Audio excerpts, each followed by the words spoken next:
Amisha Vora, Joint MD at Prabhudas Lilladher, joins us right now. And Amisha, we've so far managed to defend 8,000, but doesn't seem like this is going to be a near-term bottom. Seems like there is more weakness to go.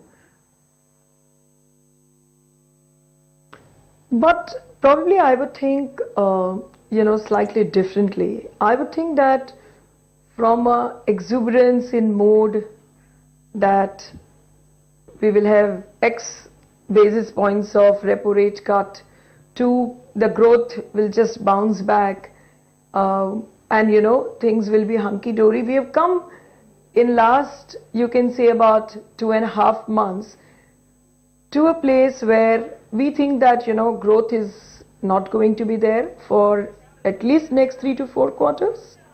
We think no further RBI rate cut is coming, and we also think that probably monsoon is bad. So I think that in terms of mood, a lot of swing has happened. Also, of course, FIs have not been pouring money the way they were, but we should not forget underlying fact that the Chinese market came out with a complete surprise, and that's been overshadowing us temporarily. I would say even in terms of earnings, probably a lot of commodity led weightage in the Nifty is the one which took away a lot of Nifty earnings, be it on the oil and gas side, be it on the metal side. From 11% positive, we have seen 18 to 20% reduction in the sector profits. And there were, apart from that, also some negative surprises. So I think all put together, the mood has gone very, very sober to negative. But frankly, I am not at this juncture so negative. Amisha, so that's my follow-up question. It's very easy to paint a negative story. I mean, for the moment, we clearly have a wall of worries in front of us. But best bargains are always picked up or identified when the news flow is not with you. So is it time to go and shop? I mean, is the current market scenario reminding you of a Flipkart sale, 30% off? So I would definitely think that, because one of the things which really compounded all the pain in the economy was, I think, last year's cut in government spending, where nobody else was spending, even they had to restrain spending, and which led to a complete contraction, apart from whatever is happening in global slow growth, exports and all that. I feel with their rebound in spending and the way we are thinking, there are initial signs of more road orders, more transmission orders, some more work in railways. I think little traction will start building. I also feel that the global agricultural commodity prices are so soft that probably a little monsoon here and there also will not lead to a very runaway kind of an inflation, which is of course where RBI is very watchful about. And I have not left my hope that because of the kind of crash in commodity prices which has happened, inflation for the full year will continue to remain benign, and which will lead to further rate reductions in future, maybe after a pause, not impossible. So I continue to remain that probably these are the times, maybe this quarter, next quarter, when one gets opportunity to build or rebuild your entry portfolio, strengthen your portfolio, and then sit for a slightly longish period of time. What's looking good if one has to make a portfolio from scratch in the given market? I mean, like you're suggesting, this should be a great time to make a portfolio and then sit on it and ride it whenever the market regains momentum. What's looking attractive? So I think the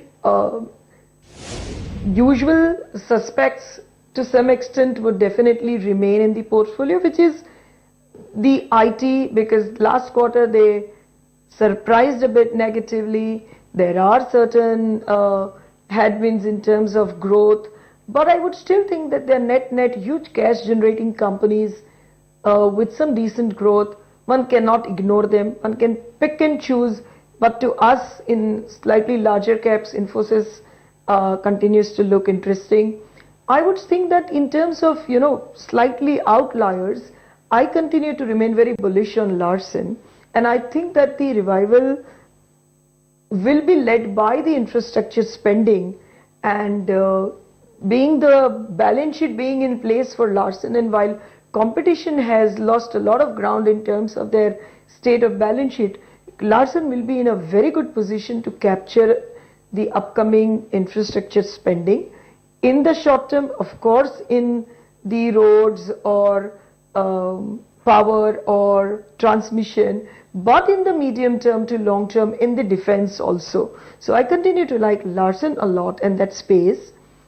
In the banking, I think it has taken much longer than most of us thought the way things should shape up.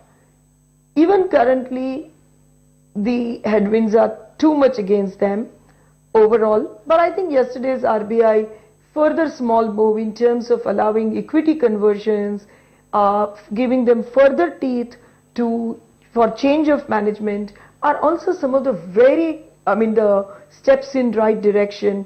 And one should not lose heart that all the banks put together, private and public, could arrive at a solution for an asset like Bhushan also.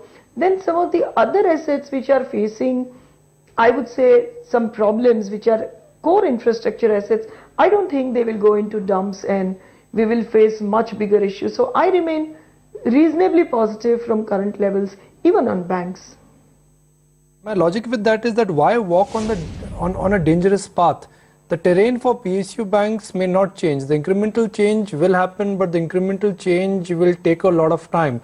If economy comes back, the lion's share of credit growth will still lie with private banks. So private banks may be a crowded trade, but one is better off buying into them rather than guessing what will happen to PSU banks and their books.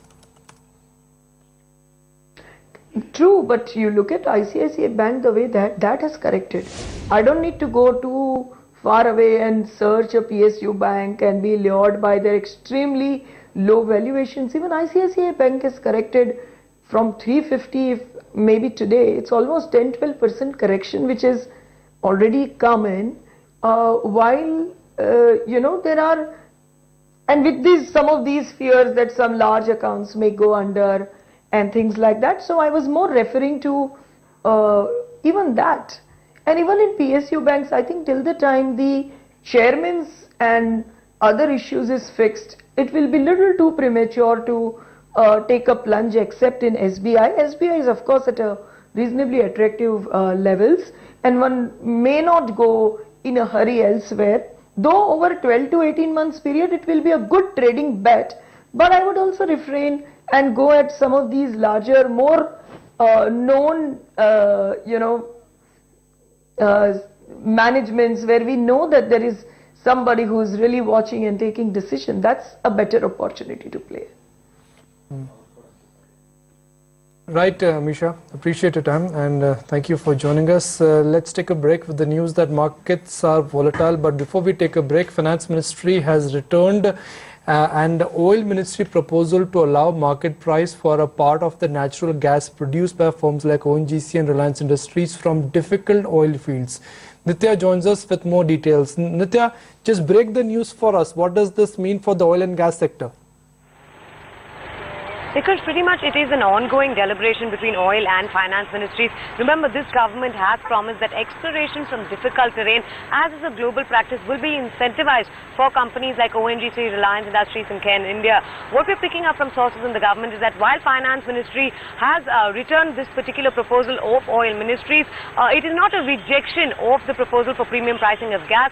They have raised certain concerns. We're picking up from top government sources that finance ministry wants clarity on whether buyers like the power and fertilizer companies can actually go ahead and afford to bid for market price gas when actually, it comes in at around 2016, 2017. They've also raised concerns on whether dynamic market link pricing will work better than a particular formula where you have an X% premium or a quantum of premium for gas pricing. So these are certain concerns that North Block wants answered. And what we're given to understand from Oil Ministry is that they will look into this particular matter.